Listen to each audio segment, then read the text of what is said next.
खुलुमबाय स्टुडिअ दं आङो राकेश रामसियारि बे समाव बिटिआरनि सासे गोख्रों मावफुं सोद्रोमा राकेश ब्रह्म बिथाङा हाग्रामा महिलारिखौ थांखिनानै बाथ्रा बुंदों। बिथाङा ओरैबायदि बाथ्रा बुंथिदों जे बे समाव आं सानदोंमोन जे क'क्राझारा हाग्रामा महिलारिनिनो गावनि जिल्ला आरो बे जिल्लाया गोबांनो मोनसे गोबां बिथिंजों जौगासारबाय। गोबां रायजो राजाफोरा जे गावनि मोनथायखौ मोननो हाबाय होननानै सानदों, नाथाय बे साननाया जोबोदनो मोनसे लासिंसिं होननानै बाथ्रा बुंथिदों राकेश ब्रह्म बिथाङा बुंथिदों जे बे समाव राकेश ब्रह्म बिथाङा सराइबिलाव दावबायहैनानै जोबोदनो दुखु फोरमायदों। मानोना बे समाव सराइबिलाव गोबां बिबांनिनो जे बे समाव जौगाथायनिफ्राय जानगाराव थानो गोनां जादों रायजो राजाफोरा। बे समाव लामा दालांफोरा मोजां जायाखै सराइबिल ओनसोलाव, मानोना गोलाव सम हाग्रामा महिलारिया गावनि जायगानि जे लामा सामाखौनो बा लामा दालांखौनो मावनो हायाखै होननानै बाथ्रा बुंथिदों बिथां राकेश ब्रह्म बिथाङा एमसिएलए सराइबिलनि एमसिएलए मृत्युंजय एबा दाजुखौ गोख्रों बाथ्राजों सोंखारिदों। बिथाङा बाथ्रा बुंथिदों जे बे समाव दाजुआ लामा सामाखौ जुनार बायदि एबा एन्जर एबा नेवलायनि बायदिसो खालामदों होननानै अजद होदों बिथां राकेश ब्रह्म बिथाङा। बिसोरनि बाथौ थानसालि आरो बिखेखकरि जि थाबायनायनि लामा बे गासैबो एन्जर नेवलाय थाबायग्रा लामा खालामजोबथारनानै दोनदों। गसाइगाव टाउनजों नांजाबनाय नैबे मा गामिमोनलायो 1 नं हाथि 2 नं हाथिगर 1 नं हाथिगर बे गामिफोरनि जे लामा बेवहाय थानाय जे रायजोफोर बिसोरखौ एन्जरजों रुजुजानाय बायदि खालामनानै बिथांमोना दोनदों। मृत्युंजय एबा दाजुआ बे समाव लामा सामाफोरखौ एन्जर थाबायग्रा बायदिसो खालामदों। बिथाङा जौगाथायनि बिथिंखौ नोजोर बोनानै गोबां बिथाङा खामानि मावाखै, ओरैनो दङ जुनारफोर बायदिसो रायजो राजाफोरखौ बाहायदों होननानै बाथ्रा बुंथिदों बिथां राकेश ब्रह्म बिथाङा। आरो बिथाङा गोख्रों अजद खालामदों जे रबिराम नार्जारी बिथांखौबो गोनां बाथ्रा एबा गोबां सोंखारिनायखौ नुनो मोनो। बिथाङा बुंथिदों जे बे समाव बोसोराव 1 कौटि रां मोनो, बिथाङा माबे खामानियाव बिथाङा बाहायदों होननानै सोंलु खालामदों बिथां राकेश ब्रह्म बिथाङा। मानोना बे समाव बिथाङा रबिराम नार्जारी आरो बिथांमोननि दैदेनगिरिफोरा बिपिएफनि दैदेनगिरिफोरा एफा रांफोरखौ बहा बाहायदों, मा खामानियाव बाहायदों होननानै गोख्रों सोंलु खालामदों। मानोना बे समाव रायजो राजाफोरनि जौगाथायनि थाखाय बिथांमोना मोनसेबो खामानिखौ मावनो हायाखै। मानोना बे समाव जौगाथायनि बिथिंनिफ्राय जानगाराव थादों रायजो राजाफोरा, जुनार बायदिसो बाहायदों रायजो राजाफोरखौ होननानै गोख्रों बाथ्रा बुंनायखौ नुनो मोनदों। मानोना बे समाव एन्जर नेवलायफोर बायदि थाबायग्रा लामा बायदिसो जाना दं बे समाव सराइबिल ओनसोलाव।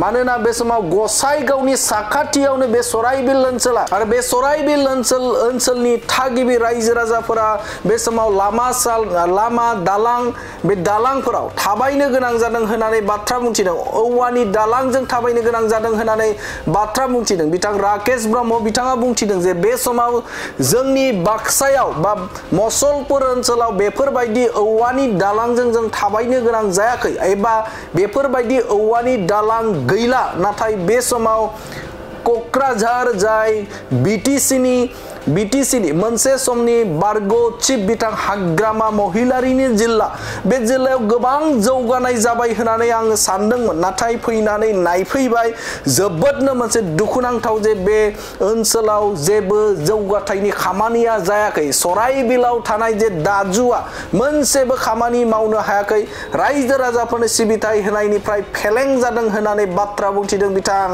राकेश ब्रह्म बिथाङा। जों खोनायोमोन क'क्राझाराव माने मोसौ लांग्रा लामा सिन्थाय फाक्का जाजोब्बाय होननानै। जोंनि बाक्साथिं ओरै होननाय लोगो लोगो मानसिफ्रा सानो बाप रे बाप माने हाग्रामाया लांजोबथारबाय नामा, क'क्राझाराव बानायजोबथारबाय नामा। खिन्थु दिनै सराइबिल समस्तियाव बा दतमानि मोनसे पार्टआव आं जेब्ला दिनै गामि हाबनानै नायदों, आं 100 खानसो गामियाव दिनै हाबदों आरो बिसोरनि गिर्जानि न', बिसोरनि बाथौ थानसालि आरो बिखेखकरि जि थाबायनायनि लामा बे गासैबो एन्जर नेवलाय थाबायग्रा लामा खालामजोबथारनानै दोनदों। गसाइगाव टाउनजों नांजाबनाय नैबे मा गामिमोन लायो 1 नं हाथि 2 नं हाथिगर 1 नं हाथिगर बे गामिफोरनि जे लामा बेवहाय थानाय जे रायजोफोर बिसोरखौ एन्जरजों रुजुजानाय बायदि खालामनानै बिथांमोना दोनदों। आं लाजिदों, आं धिक्कार होदों। बेखायनो फैगौ जि माने समय बे सराइबिल ओनसोलाव बा दतमानियाव माने जि MCLA बिसोरखौ एकदमबारे रायजो राजाफ्रा माने गासैबो बाङालि बर' मुसलमान राजबंशी ज' जाजोबथारनानै बिसोरखौ बिदाय होथारनांगोन। मानो होनोबा बिसोरो हाग्रामा महिलारिया जिबायदि अहंखारि, जिबायदि इग', जिबायदि राजातन्त्र खालामनायनि बिथाङा माने रायजोफोरखौ बोरमा अमा बायदि खालामनानै दोनदों। बिनि साला सामुन्दाफोरा बे मा नाम दाजु आरो दतमानिया मा नाम बे रबिराम आरो MCLA प्रकाश बे गासैबो बिसोर माने गावसोर जेरै जुनाद बिसोर जोंनि जि माने गोग्गो थानाय गोग्गो समाजखौ बिसोरो जुनाद बायदि खालामना दोननायनि थाखाय जोहो जुजिगासिनो दङ। 1 कौटि रां मोनो। बे 1 कौटि रांखौ बिसोर बहा बाहायो? सोर बबे गामियाव मा दलां बानायनानै होदों? दिनै बेसेबांबा बुरजा आं लाजिदों, आं दुखु मोनदों।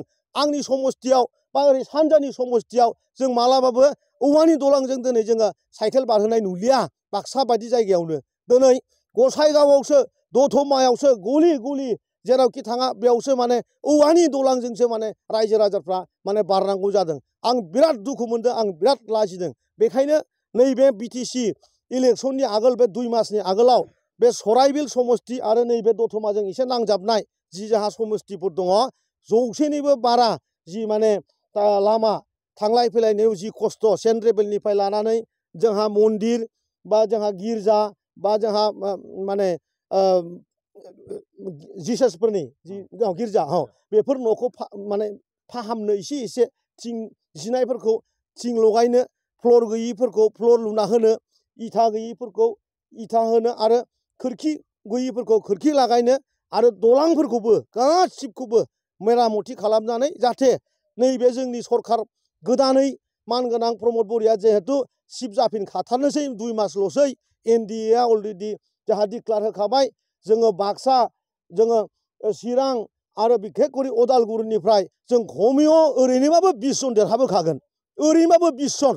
बेखायनो क'क्राझाराव जायफ्रा जोंहा माने UPPL मोजां मोनग्रा रायजोफोर दङ आरो BPF खालामग्रा रायजोफोरखौबो आं खावलायदों, कंग्रेस खालामग्राफोरखौबो आं खावलायदों, बयबो प्रमद बर'नोनो भट होनानै फैगौ समाव क'क्राझारनि डेभेलपमेन्टनि खोथाखौ जाहाथे बयबो सिन्था खालामो। आं नोंथांमोननि मिडियाजों आं खावलायहरदों। गोजोन्थों।